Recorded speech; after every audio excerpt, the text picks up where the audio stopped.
Hey, welcome back. I ran into a problem with a Gen 3 Hemi, and it seems like only ghosts or magic people know about this problem. I'm not sure why it's such a secret. Did some digging, found some solutions, and through my repair, I actually found more solutions, and that's where this comes in. I would love for your experience to play into this video so we can help other people with the problem of big camshafts and broken cylinder heads.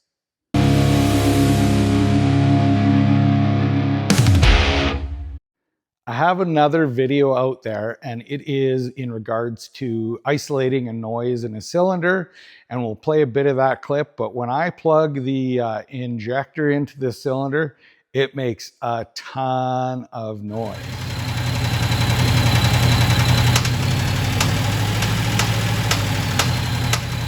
That video was about isolating which cylinder it is, but what I'd like to show you is the result, or the problem that we came across here.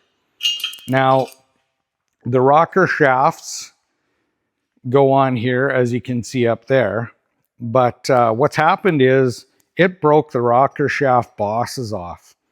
And from what I understand through the research, a large camshaft in combination with high RPM is what is causing this problem.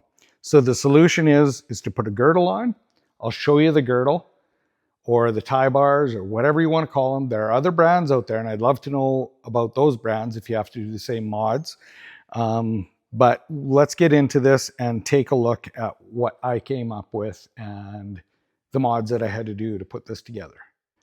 I bought a set of these tie bars and collars and spacers, and I found that you can actually buy them from multiple places, including Stanky Motorsports. Now, the thing is with this tie bar set, we have to do a modification to the valve cover or change the valve covers. So what I have done on this is modified the valve cover, and I'll show you exactly how that takes place and what I did to do it, as well as I'd like to know if you have experience with different tie bar setup, and if it also needs different valve covers and so on. The pieces in this is not an ad for him. The pieces in this are absolutely beautiful, and I'm going to show you actually how, first of all, I'm modifying the valve cover. So we bought a spare set of cylinder heads, so it's pretty easy for me to mock this up on the bench. But what we have inside this stock valve cover is a whole bunch of ribs. And if I take this valve cover and I try to put it on this cylinder head, well, it's a long ways from being able to set down. So what we did is we modified the valve cover on this, and you can see that it is just chunked full of plastic filings and so on. So we're gonna have to clean everything up in here before we go to assemble anything on the actual engine. I'll grab that other valve cover. So this is the other valve cover, and what I ended up having to do was I pulled the gaskets out because I want to have this so that when it goes together, there's going to be extra clearance, and that valve cover gaskets on this are going to raise it a little bit. But if you take a look in the inside here, I had to have these all ground out, and then I thought in this spot that I would have to grind it out as well. I did a clearance check from the height of this to the height of this, and I really thought that I would have to clearance it. So I actually took this and machined it out the exact clearance of what this is here to give myself room here. After having machined this out, these spots also have to be clearanced. What I found was it sits perfectly flat on there now without actually, oh, I have it on the wrong way. It's all right. So I have everything right now sitting perfectly tight, but if you look in here, the gasket that goes in here, there is a tiny little bit of space in there, even though the outsides out here are completely tight. There's no gap anywhere around the whole outside. So Therefore, we don't actually need to clearance this. And I'll show you the die grinder and the bit that I use to actually clearance this. Well, correction on that. At final testing, this did squish putty to where it was less than paper thin, we'll call it. So I did have to clearance those. This is a carbide bit that I got years ago, and I have been using it on aluminum for years. And it's very aggressive. I think it might have been a high quality wood bit. But anyways, it is a good brand name, and it just chewed this up really quite quickly. Now, the one thing that I have to say in doing this setup and using this plastic left quite a dust film on, and me putting it on, taking it off, rubbing it back and forth, it actually, if you look here, if I rub this little spot right here, if I rub it, it actually puts kind of it cleans the dust off and puts a nice mark that you can actually see the high points that I rubbed it.